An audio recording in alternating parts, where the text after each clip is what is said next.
first that everybody can hear me. Yes. You can hear me down at the back, can you? Yes. Microphones are extraordinarily difficult sometimes, just to make sure that they're actually working. Just first to say good evening to you, and to thank you all for giving up an evening. Evenings are precious, and we're really grateful that you've come.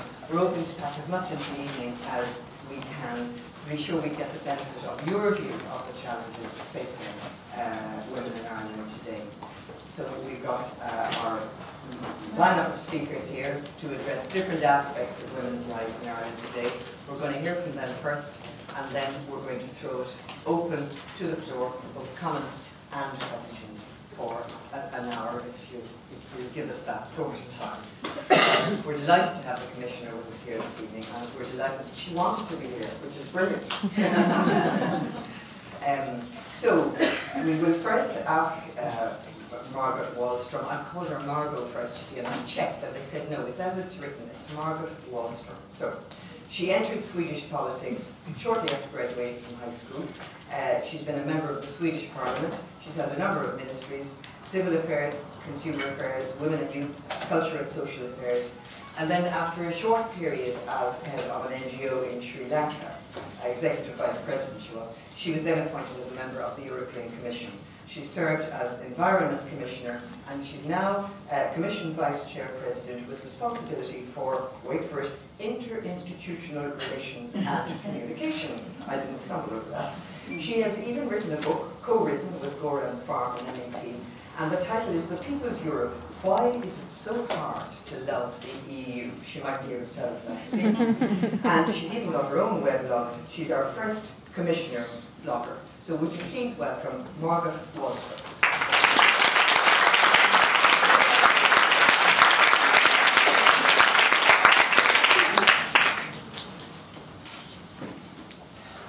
Thank you very much. Thank you for welcoming me to Cork. And maybe most surprised of all I am to find that I actually understand the accent as well, because there were even some Irish collaborators who warned me that it might not be that easy. But maybe also the nice people in Cork have made an effort to speak slowly and clearly. Thank you for being here, and I understand we have a very tough moderator this evening, and we will stick to the timetable, and that means I thought this would be an opportunity to say something about what it is like to be a woman in Europe today. Maybe a few words about what the European Union does for women, and the challenges that we see in the current economic crisis, or maybe the opportunities that it offers. So what does it mean to be a woman in Europe today? I actually met with hairdressers in a cafe earlier this afternoon here in Cork, and well, you wouldn't be able to tell it was not that kind of a meeting. But they, of course, explained their situation as small and medium-sized business people, small businesses here and in this economic crisis, and it was very interesting to understand what their everyday lives are like, and the challenges to their business, and how they struggle also to survive and hopefully be able to come back one day and bring people back into their businesses and increase their activities as well. And we can come back to, I can tell you more about that later if you like. But I think that there are a few things that happen to us simply because we were born as women. And you can take the pay gap as an example. Women in Europe are paid on average some 16% less than men for doing exactly the same job.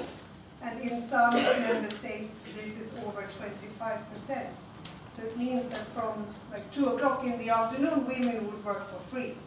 And of course, this is not acceptable. The Commission is right now engaged in a campaign to create awareness of this fact. it also means that women probably are more vulnerable also on the labor market in an economic crisis like this one. Unfortunately, this wage gap might close so slowly that it will take another 70 years before everyone is paid the same money for the same job if things move as they have been moving until now. And yet this is a right enshrined in the EEC Treaty of 1957 and applicable here also since 1973 when Ireland joined the EU. So the legislation is there, but the implementation is lacking. Of course, another issue facing women across Europe is how to strike this balance between working life and family life. And childcare facilities in most EU countries are still considered a luxury, not a necessity. And it is usually also the woman rather than the man who agrees to stay home with the kids when they are small. And in addition, women in Europe do some 4 hours of housework a day on top of their paid work, and often in addition to looking after elderly parents. So, put simply, family life limits also a woman's career prospects more than a man's. And then, to mention a third issue is, of course, this terrible scourge of domestic violence. And statistically, 1 in 3 women in Europe will suffer physical or sexual violence in a relationship. And very many will continue to suffer violence from their former partner even after the breakup. So these issues and these problems that actually unite women from all the 27 member states ought to be on top of the agenda of the European Union.